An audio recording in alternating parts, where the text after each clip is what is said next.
I want to go to some interesting polling analysis, which shows a lot of young voters have moved away from the Greens in the last quarter of the year.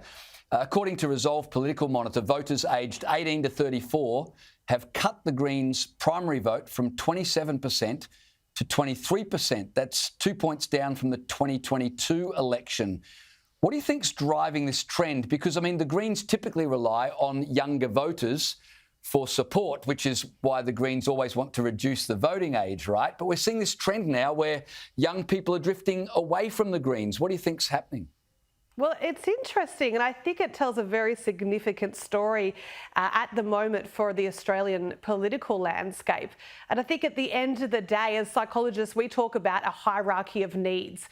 And right at the top of those needs, you know what's there? The ability to feed yourself and the ability to house yourself. And if you can't do those two things, well, all this rhetoric and talk around kind of progressive and feel-good policies on climate change and Middle Eastern politics, that just goes down the priorities. And so young people are looking at this, and I think that they, gradually, finally becoming pretty disillusioned with Ban's kind of rhetoric heavy and results light approach. But I think at the end of the day, the two major parties are benefiting from that.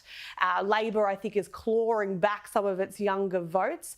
But I think the coalition, this shows that there is room there for policies that centre around economic stability, housing supply, personal responsibility.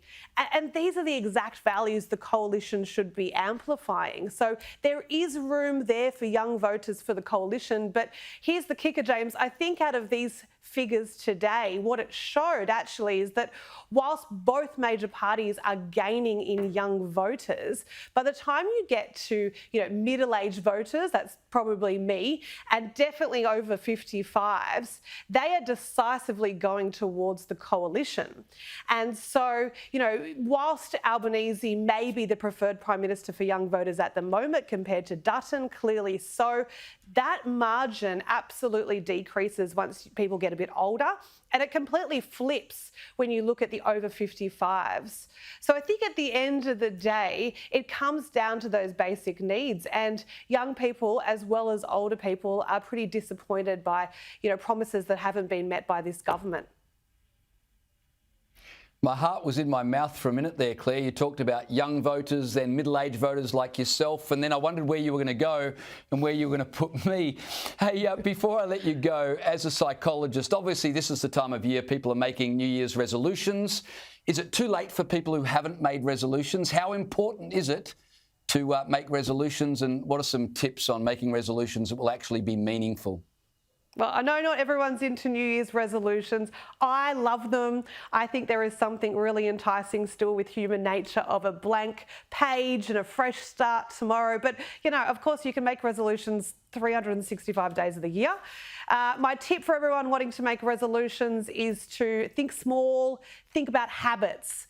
And a habit is a small behaviour that is done consistently. So if you want to clean up your diet, don't go the full hog and cut everything out. Just think about reducing, say, your intake of soft drinks for the next 3 months, and then habit stack, we call it as psychologists. You stack another habit onto that in a couple of months' time. So think small. 80% of resolutions don't work. People don't stick to them. I think generally it's because people have too great expectations for what they can achieve. And when motivation dwindles, which it's going to do, you want those new habits to be fairly easy. Very good advice. Clare Row, always a pleasure to talk to you. Have a happy new year. Whatever you're doing tonight, I trust you enjoy it, and all the very best for 2025.